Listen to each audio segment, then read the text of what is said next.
اسلامی تاریخ میں سے حضرت یوسف علیہ السلام کی نبوت اور آپ کی حکومت، اللہ تعالیٰ نے یوسف علیہ السلام کو ایمان، توحید اور وحی کی برکتوں سے نوازا تھا۔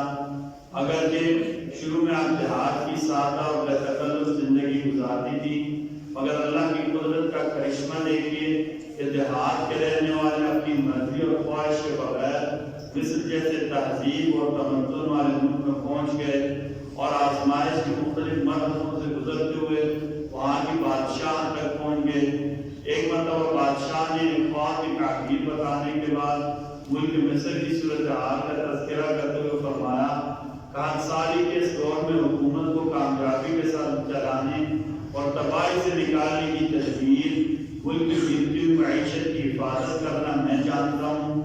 جب عزیز مصر نے خواب کی صحیح تعبیر یوسف علیہ السلام کی امانت، دیانت، سادگی، سچائی کو اپنی آنکھوں سے دیکھ لیا تو حکومت اور اقتداروں، عام اور خاص شہریوں کو جمع کر کے تخت و حکومت آپ کے حوالہ کر دی۔ آپ کی کوششوں سے بادشاہ نے ایمان قبول کیا، آپ کا پورا خاندان مصر میں آ کر آباد ہو گیا۔ اس طرح نبوت کے ساتھ آپ نے مصر پر 80 سال تک کامیاب حکومت کی اور 120 سال کی عمر میں انتقال فرمایا۔ ہمارا علماء نے لکھا کہ جن انبیاء کو حکومت ملی تھی، اللہ تعالیٰ نے یہ بتانے کے لیے آپ کو حکومت دی کہ دین کا کام ہر وقت اور ہر شعبہ میں کیا جا سکتا ہے، تاکہ کل کو یہ گلا نہ کرے ہم حکومت کے کاموں میں مصروف تھے، اس وجہ سے ہم نے دین کے اوپر چل سکے ہیں، نہیں ہم سے دین کا کام ہو سکا ہے۔ ہم کسی بھی شعبہ میں ہوں، جہاں کہیں بھی ہوں، دین کے اوپر ہر وقت ہر حال میں عمل کرنا اللہ تعالیٰ نے آسان بنا دیا ہے۔ ایک بات کے بارے میں، اولاد کی وراثت میں ماں باپ کا حصہ۔ قرآن مجید سورہ نساء نمبر 11 اللہ تعالیٰ فرماتے ہیں، ماں باپ میں سے ہر ایک کے لیے میت کے چھوڑے ہوئے مال میں چھٹا حصہ ہے اگر میت کی کوئی اولاد نہ ہو۔ ایک سنت کے بارے میں، پریشانی کے وقت کون سی دعا پڑھنی چاہیے؟ جب کوئی آدمی پریشانی میں مبتلا ہو تو یہ دعا کثرت سے پڑھے۔ سورہ توبہ کی آخری آیت نمبر 129، حسبی اللہ لا الہ الا ہو علیہ توکلت وہو رب العرش العظیم۔ میرے لیے اللہ ہی کافی ہیں، ان کے سوا کوئی عبادت کے لائق نہیں، میں نے انہی پر بھروسہ کیا اور وہی عرش عظیم کے رب ہیں۔ جو بندہ پریشانی کے حالت میں یہ دعا بار بار پڑھے گا، اللہ تعالیٰ اس کی پریشانی دور فرما دے گی۔ ایک فضیلت والا عمل اللہ کا ذکر کرنا۔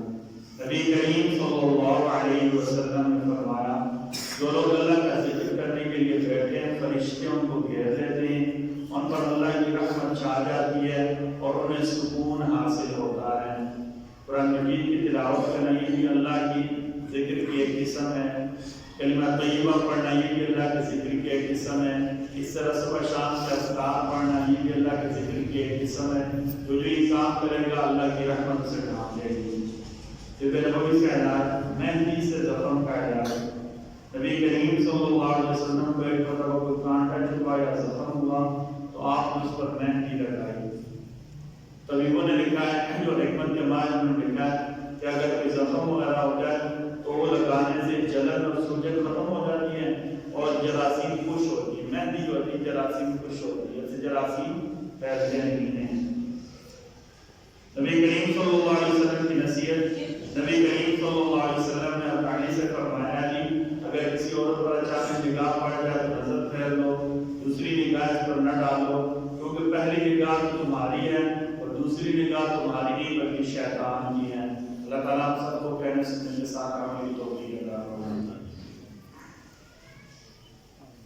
بسم اللہ الرحمن الرحیم، بسم اللہ والصلاۃ والسلام علی رسول اللہ، بسم اللہ وعلی ملت رسول اللہ، ربنا تقبل منا انک انت السمیع العلیم وتب علینا انک انت التواب الرحیم برحمتک یا ارحم الراحمین۔